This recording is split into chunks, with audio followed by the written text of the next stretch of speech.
नमस्कार. आज आपण नारळी पौर्णिमा आणि रक्षाबंधन विशेष मऊ, लुसलुशीत, रसरशीत, मोकळा आणि सुटसुटीत नारळी भात कसा तयार करायचा हे पाहणार आहोत. आज मी हा भात कुकरच्या एका शिट्टीमध्ये कसा तयार करायचा हे सांगणार आहे. मस्त असा ओला ताजा नारळ आणि गूळ घालून केला असल्यामुळे खूपच स्वादिष्ट असा तयार झालेला आहे. चला तर वेळ न वाया घालवता लगेचच आपल्या आजच्या रेसिपीला सुरुवात करूयात. नारळी भात तयार करण्यासाठी मी या ठिकाणी 1 वाटी बासमती तांदूळ घेतलेला आहे. आता हा तांदूळ ना असा एकदम मोठा मोठा असतो ना तो घेतलेला आहे. ज्या तांदळाचा भात अगदी मोकळा सुटसुटीत होतो ना शक्यतो तोच तांदूळ वापरायचा आहे. ज्या तांदळाचा भात खूपच चिकट होतो शक्यतो तो तांदूळ नारळी भाताला वापरू नका. पण जर तुम्हाला चिकट आवडत असेल ना तर तो तांदूळ वापरला तरीसुद्धा चालेल. सुरुवातीला काय करायचं, हा घेतलेला 1 वाटी तांदूळ मिक्सिंग बाउलमध्ये काढून 2-3 पाण्याने स्वच्छ असा धुवून घ्यायचा आहे. धुतल्यानंतर भरपूर सारं पाणी घालायचं आणि अगदी फक्त 10 मिनिटासाठी भिजत घालायचा. जास्त वेळ भिजत घालायचं नाही, लक्षात ठेवा, नाहीतर त्याचे तुकडे होऊ शकतात. हे पहा, पाणी घालून एक 10 मिनिटासाठी आपण भिजत घालूयात.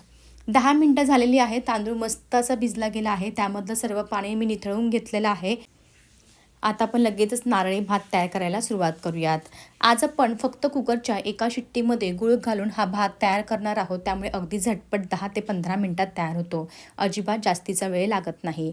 आता एका छोट्या कुकरमध्ये 2 चमचे साजूक तूप घातलेलं आहे. साजूक तूप चांगलंच गरम झालं की लगेचच 2-3 दालचिनीचे तुकडे आणि 2 लवंग घेतलेले आहेत. त्यासोबतच काही काजू बदामाचे कापसुद्धा घातलेले आहेत. आता हे घातलेले सर्व जिन्नस अगदी कमी आचेवरती काही सेकंद परतून घेऊयात. हे पहा, या पद्धतीने असे थोडेसे दालचिनी आणि लवंग घातल्यामुळे ना हा भात खरंच खूपच स्वादिष्ट असा तयार होतो.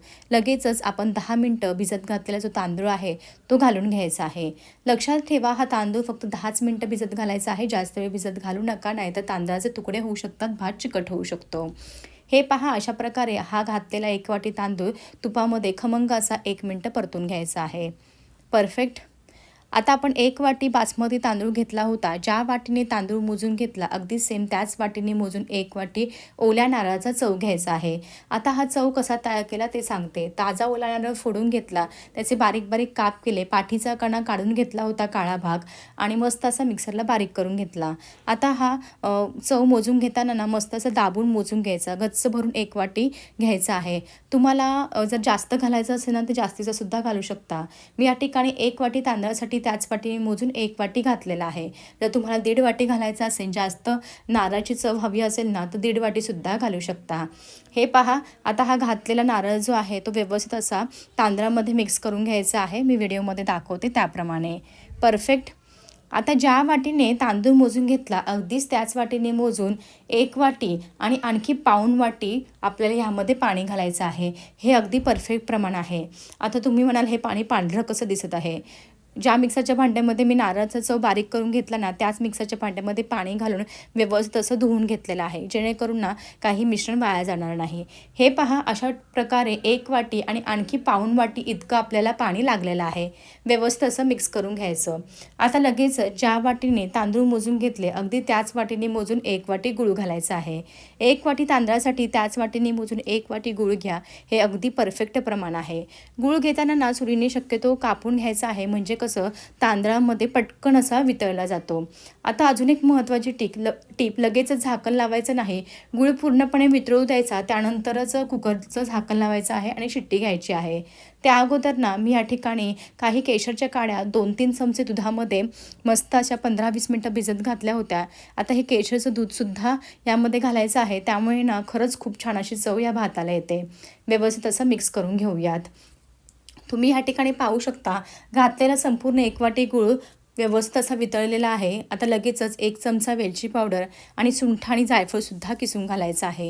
गूळ घातला ना, जायफळ आणि सुंठ आवर्जून घाला, त्या पदार्थाची चव आणखी वाढते. लगेचच थोडंसं मीठ घालायचं आहे. कोणत्याही गोडाच्या पदार्थामध्ये थोडंसं मीठ घातलं की पदार्थ आणखी चविष्ट लागतो. मिक्स करून घेऊयात. लक्षात ठेवा, 1 वाटी तांदळासाठी त्याच वाटीने मोजून 1 वाटी आणि आणखी पाऊण वाटी असं पाणी घालायचं आहे. तरच तुमचा भात मोकळा सुटसुटीत होणार आहे. नाहीतर जास्तीचं पाणी घातलं भात कसा अगदी चिकट होतो. आता कुकरला झाकण लावायचं आहे. झाकण लावून मध्यम आचेवरती 1 शिट्टी काढून घ्यायची आहे. लक्षात ठेवा, गॅस मोठा करायचा नाही. तुम्ही म्हणाल, एका शिट्टीमध्ये भात होईल का?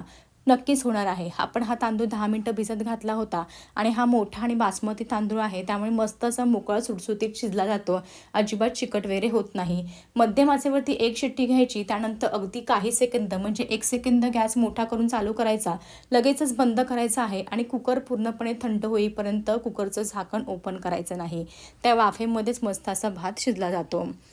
हे पहा, मध्यम आचेवरती कुकरची 1 शिट्टी काढून घेतली. नंतर काही 1 सेकंद मोठा गॅस ठेवला आणि लगेचच गॅस बंद केला होता. मस्त असा आपल्या या ठिकाणी नारळी भात तयार झालेला आहे. पूर्णपणे वाफ मी जाऊ दिलेली आहे. त्यानंतर झाकण ओपन करत आहे. रंग पहा, अगदी सुरेख आलेला आहे. केशर घातल्यामुळे मस्त असा रंग आलेला आहे. चव देखील खूपच छान आलेली आहे.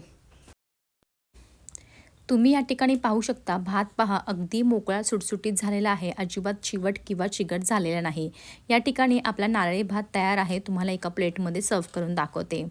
हा भात आहे ना, चवीला खरंच खूप छान लागतो. ह्यामध्ये आपण ओल्या नारळाचा चव घातलेला आहे, त्यामुळे खूपच स्वादिष्ट असा तयार झालेला आहे. आता मी या ठिकाणी ना भात शिजवण्यासाठी साधं पाणी वापरलेलं होतं. जर तुम्ही नारळाचं दूध काढून ह्यामध्ये जर पाणी घातलं ना, तर खरंच खूप आणखी ह्या भाताची चव दुप्पट वाढते. जर तुम्हाला साधं पाणी घालायचं नसेल, तर ताज्या नारळाचं दूध काढायचं. आपण सोलकढी बनवताना कसं नारळाचं दूध काढून सोलकढी बनवतो, ते दूध काढून जर ते 1 वाटी आणि पाऊण वाटी घातलं ना, तर अगदी परफेक्ट अशी तुमची या ठिकाणी नारळी भात तयार होतो. हे पहा, मस्त असा भात तयार झालेला आहे. रंग खूप छान आलेला आहे. चवीला तर खरंच खूपच असा अप्रतिम तयार झालेला आहे. आता नारळी पौर्णिमा आलेला आहे. नारळी पौर्णिमेच्या दिवशी प्रत्येक घरोघरी आवर्जून हा नारळी भात तयार केला जातो आणि देवाला नैवेद्य दाखवला जातो. कशी वाटली तुम्हाला माझी ह्याची रेसिपी? आवडली असेल तर जरूर करून पहा. असेच भेटूया एका नवीन आणि सोप्या रेसिपीसोबत. तोपर्यंत मस्त खा आणि हेल्दी राहा.